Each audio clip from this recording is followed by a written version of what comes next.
Donc bonjour à toutes, bonjour à tous. Donc j'étais pas censé faire une vidéo ce matin.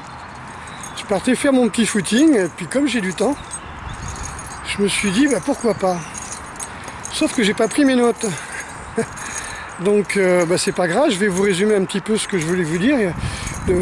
Beaucoup me disent oui, mon grand-père il est mort à 98 ans, il mangeait de la viande, il fumait.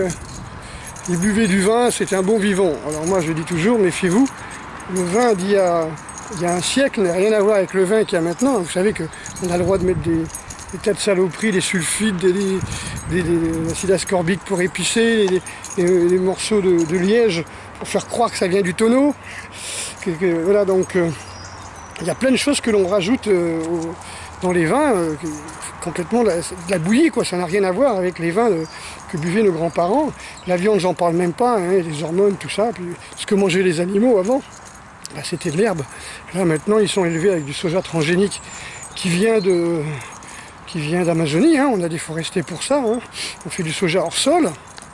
Et puis, ce soja, il les pousse dans de la flotte, dans des cuves, enfin voilà quoi, c'est vraiment n'importe quoi.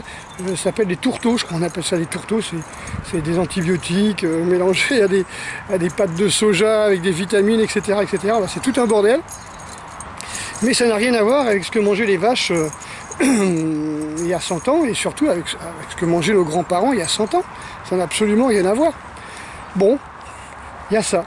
Et puis il y a le tabac, les gens disent il fumait, alors d'abord il fumait pas du tout la même chose, hein. Et on s'aperçoit que les gens qui fumaient, par exemple, je prends pas l'exemple du cannabis, ça a été donné, hein. Il y a 7 fois plus de goudron dans le cannabis actuel, 7 fois plus de THC, pardon, et 5 ou 6 fois plus de goudron qu'une cigarette normale. Bon. Après il y a l'histoire du cancer du fumeur, je vous mettrai un lien. Ce cancer du fumeur que tous les fumeurs nient en disant oui mais c'est multifactoriel et tout, ouais, t'as raison. Alors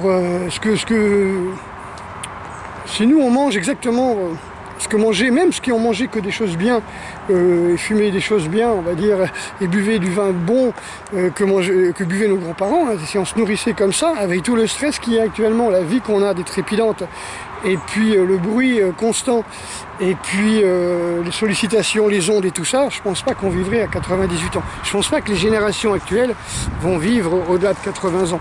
C'est déjà bien si elles arrivent à 80 ans. Ceux qui sont nés dans les années 80, comme je dis, ça m'étonnerait qu'ils arrivent à 80 ans. Si ils arrivent à 60, c'est déjà bien. Voilà. Donc, ce matin, j'ai vu une vidéo et je vais vous mettre le lien. C'est un chercheur qui explique qu'il avait été sollicité par des labos pharmaceutiques, hein, par un centre de recherche sur le tabac, on va dire, donc, qui est une unité d'un cigarettier. Et donc, parce que le principe c'était de dire, voilà, le goudron qu'il y a dans les cigarettes donne le cancer, c'est le goudron qui est coupable. Parce que voyez-vous, le tabac, s'ils prennent par principe que le tabac, il n'est pas grave. C'est juste des feuilles, etc. Mais on les fait sécher, on les roule, et puis il y a des gens qui sont assez cons pour le fumer, c'est-à-dire pour allumer et pour tirer dessus, et hop, ça fait du goudron. Ah. Donc c'est pour ça qu'ils ont le cancer, ça n'a rien à voir avec le tabac, c'est le fait que les gens le fument. C'est comme si on dit l'histoire des pantalons, vous savez, à une seule jambe. C'est pas fait pour être mis, les jeans à une seule jambe, c'est pas fait pour être porté, c'est fait pour être vendu. Le tabac c'est pareil, on va vous dire, pourquoi vous le fumez? Nous on le vend, hein, c'est juste des feuilles mortes, hein, c'est comme l'histoire des tisanes. On vous donne des tisanes de grande ciguë, puis on va vous dire, oui, nous on vend de la grande ciguë, mais pourquoi vous la consommez, hein, c'est comme si on vous vend n'importe quelle merde du supermarché, puis vous le prenez, puis... oui, mais nous on le vend, on ne dit pas aux gens de le manger. Hein. Voilà, donc je sais pas comment mettre, je suis complètement en contre-jour, marché à reculons. Voilà, donc en fin de compte, le principe, c'est le paradigme, c'était que le cancer venait du goudron, quoi. Les gens qui fumaient, ça faisait du goudron. Donc ils ont fait des cigarettes légères, hein, qui avaient 5 fois moins de goudron, etc., avec des filtres, des machins comme ça. Puis ça changeait pas, il y avait toujours autant de morts par le cancer du fumeur, hein, le cancer du poumon. Bon, comprenez pas.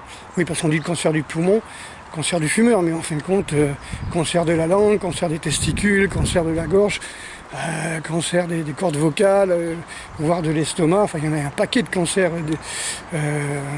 chez les fumeurs. Donc, ils sont aperçus que le goudron ne changeait rien, quoi. Alors, il y a eu des années d'études, hein, donc les gars du labo sont arrivés, de la commission pharmaceutique, je ne sais pas comment on pourrait dire, d'études sur le tabac. Ils sont arrivés, ils ont regardé les souris, ils ont vérifié les études. Ils sont aperçus qu'effectivement il y avait bien, que c'était vraiment ça, quoi.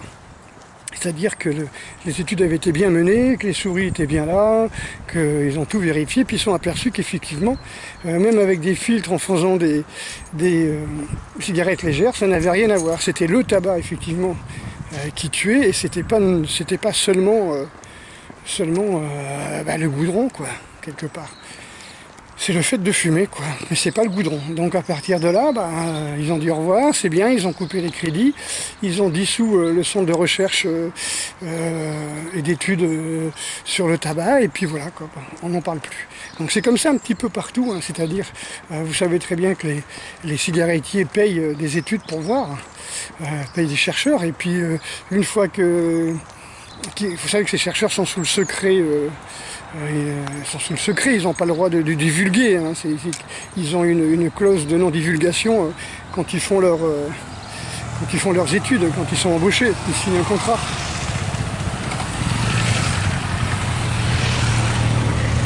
Donc, voilà, donc les gens ne peuvent pas le dire, hein, ils ne peuvent pas dire ce qui se passe. La nicotine rend addict, mais celui qui avait fait ses études, on lui a demandé de se taire et on l'a menacé. Hein. On avait mis son chien, je crois, on lui avait envoyé des photos de ses enfants, on avait mis son chien dans un faitout dans la cuisine, un truc comme ça, vous avez tué le chien, enfin bref. Ils avaient vraiment menacé le chercheur. Hein. Un film qui a été fait, je crois, avec Al Pacino, ou quelque chose comme ça, qui explique bien ça. Donc je vous dis simplement, c'est pas parce que les produits sont en vente que les produits ne sont pas nocifs. Donc pensez bien à ça, c'est simplement une petite vidéo pour vous dire un petit peu comment ça se passe dans le milieu scientifique. C'était pareil avec le glutamate, c'est pareil avec l'aspartame. Les gens font des études et puis les fournisseurs de glutamate ou d'aspartame, ils vont dire non, c'est pas notre produit, c'est pas nous. Notre produit à nous ne fait rien, il a pris son aspartame ailleurs, etc. Ou alors ils vont prendre des hommes politiques influents, genre ancien président, ancien premier ministre et tout ça, et puis ils vont les mettre commissionnaires, je ne sais pas comment on appelle ça, ils vont leur donner des parts du marché, ils vont les intéresser, et puis voilà, quoi. Il y a des lois qui vont être votées sur comme quoi on n'a pas le droit de critiquer, par exemple. Bonjour, vous allez au petit jardin? Ouais, donc ça me fait un petit peu marrer quand on vous dit les produits sont en vente, ils sont inoffensifs, c'est pas possible que ça soit dangereux. La preuve que si, hein. Bien sûr que si. Quand il y a 78 000 morts par le tabac, on va vous dire c'est pas le tabac, c'est multifactoriel. Bon, c'est clair que notre génération, elle a le tabac plus les ondes Wi-Fi, plus bientôt la 5G, plus la bouffe de merde. On a trouvé encore des pesticides et autres dans le lait là, pour enfants là. Donc Danone et Nestlé sont dans le collimateur. Donc voilà, donc on veut vous faire croire que quand vous rentrez dans un magasin, tout ce qu'il y a à vendre, c'est totalement inoffensif. Avant, on pouvait dire ça il y a 100 ans. Donc juste un petit truc, arrêtez de comparer, ne prenez pas comme référence les anciens, ne prenez pas comme référence vos grands-parents dont les parents avaient mangé 100% bio parce qu'il n'y avait que ça, d'accord. Il n'y avait pas de produits transformés comme on a nous, à part la charcuterie, on va dire, hein, qui date des Gaulois, hein, donc c'était encore différent, mais peut-être qu'il n'y avait pas de nitrite dedans, hein, rajoutez pas des sels de nitrite. Hein. Bon, et puis faut pas comparer ce qui n'est pas comparable. Voilà, c'était juste ce petit détail, parce que pour les jeunes générations qui me sortent oui, mon grand-père, mon grand-père, mon grand-père, ton grand-père, il a l'âge de mon père, et puis... je sais pas, mon père est né en 1930, les saloperies ont commencé à arriver sur le marché après la guerre, avec le plan Marshall, hein, les grands agriculteurs, les grandes machines agricoles avec les produits NPK, là, hein, nitrate, phosphate, sulfate et compagnie. C'est à partir de là, quoi, toi, qu'on a commencé à merder, on foutu des hormones, des antibiotiques dans le bétail, on a fait des super élevages, on a flingué tous les petits agriculteurs et les petits éleveurs.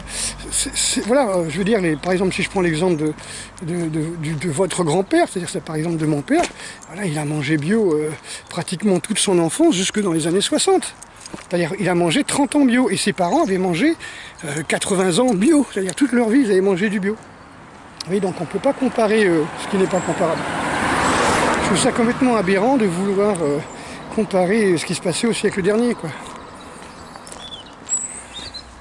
Donc le truc, c'est qu'on a l'hygiène, on a le confort, on a plein de choses qui pourraient éventuellement nous améliorer notre vie, notre qualité de vie. Mais on nous fout la wifi, on nous fout de la bouffe de merde. C'est pas parce que vous pouvez acheter des biscuits et manger des Mars tous les jours que c'est bon pour la santé.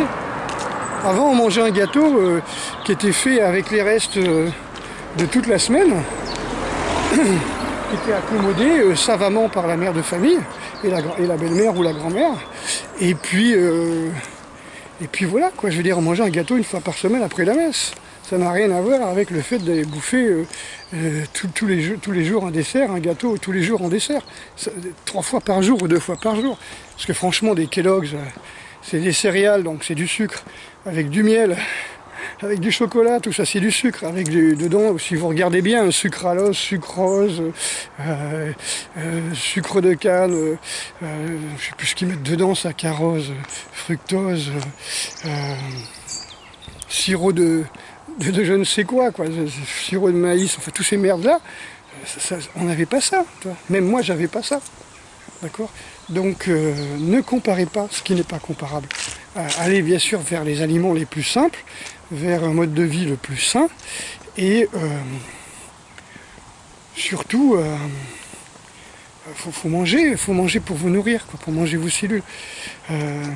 J'ai vu une vidéo hier aussi de Thierry Casasnova sur un bateau là, qui interviewait M. Guyot, j'ai perdu son prénom, quelqu'un qui a fait un très bon bouquin sur le cru, qui s'est guéri par le cru, et il disait en fin de compte que la cuisine, c'est-à-dire le fait de cuisiner, de mettre du sucre, de mettre des saveurs comme ça, c'est simplement une alimentation plaisir. On ne mange pas pour se nourrir. On mange vraiment, non pas pour la survie, mais vraiment pour accueillir les gens, pour faire du plaisir et tout. Et il a dit, la cuisine est à l'alimentation ce que le porno est à l'amour. Et j'ai trouvé ça tout à fait juste. Alors vous allez trouver que c'est extrémiste, mais que c'est quelqu'un qui s'est guéri je ne sais combien de maladies, je ne sais pas si c'était une fibromyalgie ou une sclérose en plaques qu'il avait, mais il s'est guéri lui-même grâce à ça, donc il faut arrêter de juger, quoi. Et moi je me suis dit, mais c'est vrai, quand je vais au restaurant, j'y vais par exemple à la fin d'un stage pour le plaisir. J'ai pas forcément très faim quand j'y vais parce qu'on est en groupe, j'y vais parce qu'on va discuter, parce qu'on va se faire plaisir, et je vais manger par exemple des sushis que je mange pas chez moi, hein. Je veux dire, je vais manger des sushis peut-être une fois tous les 2 mois, mais je vais me faire plaisir. Et j'ai eu cette réflexion, voilà, parce que quand je rentre chez moi du resto, je bouffe, hein. Quand je rentre chez moi, je bouffe aussitôt. C'est-à-dire mon corps n'a pas eu les nutriments essentiels dont il a besoin, hein, c'est-à-dire des vrais minéraux, des vrais enzymes. Quand vous bouffez tout cuit, les enzymes, vous pouvez toujours les chercher, hein. Donc en fin de compte, je rentre chez moi, je mange 2-3 bananes, 4-5 pommes, pour avoir vraiment des enzymes, vraiment des vitamines et quelque chose d'énergétique, quoi, une bioénergie. Je veux dire, ce qui est cuit n'a plus aucune bioénergie. Donc les protéines sont divisées par 2, on peut dire l'assimilation, quoi, la biodisponibilité. Si vous voulez, je vous enverrai des textes, ceux qui me demandent pourquoi. Et donc je me suis dit, mais c'est vrai que je vais au resto comme avant, on allait au bordel, quoi, juste pour le plaisir d'être entre copains, de faire une activité de plaisir et non pas de nutrition, quoi. Donc les mecs au bordel, ils chopaient la ch'touille, ils chopaient la vérole, ils avaient des maladies vénérielles. Maintenant, les types, ils vont au resto, ils vont bouffer n'importe quoi, de la graisse, du sucre. Vous me direz, c'est les mêmes merdes qu'ils ont chez eux, c'est un petit peu grave, quoi. Et puis voilà, quoi, donc c'est pas les mêmes maladies. Quand on a de l'obésité, maintenant on a des cancers avec tous ces produits chimiques. Hein. Donc ces cancers, vous pouvez les choper à la maison. Et même, je me suis fait la réflexion, les gens des années 80, je vois par rapport aux filles et aux gars aussi, hein, j'ai connu des potes, à les entendre, c'est ça, quoi. C'est-à-dire, c'est pareil, c'est plus de l'amour qu'ils ont avec leur compagne, c'est la pornographie. C'est-à-dire, c'est juste, voilà, ils baisent, non pas pour être en harmonie, en union, faire une sorte de vie commune, dans le bonheur, dans la joie, je sais plus comment on peut dire, dans la paix, la sérénité, c'est juste du cul. C'est juste pour le plaisir. Donc c'est bien ce que j'ai déjà dit en parlant des arts martiaux, en parlant de tout ça. Les gens, c'est la génération des télévisions. C'est-à-dire la génération qui regarde un petit peu ce qui se passe à la télé et puis qui refont ça par mimétisme, on appelle ça les neurones miroirs. C'est-à-dire ils voient les choses et c'est comme ça que les enfants apprennent en faisant ce qu'ils voient. Alors si vous passez votre temps à regarder des films de cul, c'est normal que sans un plumard vous allez faire pareil. Donc vous prenez votre bonne femme, vous la tordez dans tous les sens, vous lui faites une éjac faciale à la fin, puis voilà, c'est comme ça. Puis si elle a regardé les films, elle trouve ça normal. C'est un petit peu comme les mecs qui regardent des films avec des cascadeurs qui balancent des coups de pied 3 fois au-dessus de la tête, qui vont te faire des gyakutsuki, des techniques comme ça. Jamais personne qui veut vraiment te casser la gueule fera des trucs comme ça. Ils sont beaucoup plus directs et puis les coups vachement plus cachés, non pas téléphonés. Donc vous faites du cinéma, vous faites des arts martiaux, vous pouvez pas faire les deux en même temps. Vous connaissez le proverbe, qui trop embrasse, mal étreint. C'est-à-dire à force de faire semblant, pour faire le beau, vous n'arrivez pas à faire des techniques vraiment efficaces. Quand je disais que beaucoup de profs c'était des jeunes coqs qui cherchaient à faire du cinéma, c'est la génération des gens qui ont découvert Bruce Lee et ceux qui ont imité Bruce Lee, Statham, Van Damme et compagnie. Donc c'est des gens qui sont devenus pratiquants et profs par la suite, hein, parfois, juste pour qu'on les admire comme eux admiraient les superstars, les vedettes de cinéma. Voilà, donc un gros bisou à toutes et à tous, et attention, c'est pas parce que ça se vend que c'est sain. C'est pas parce que ça se vend qu'il faut le consommer. Allez, à bientôt.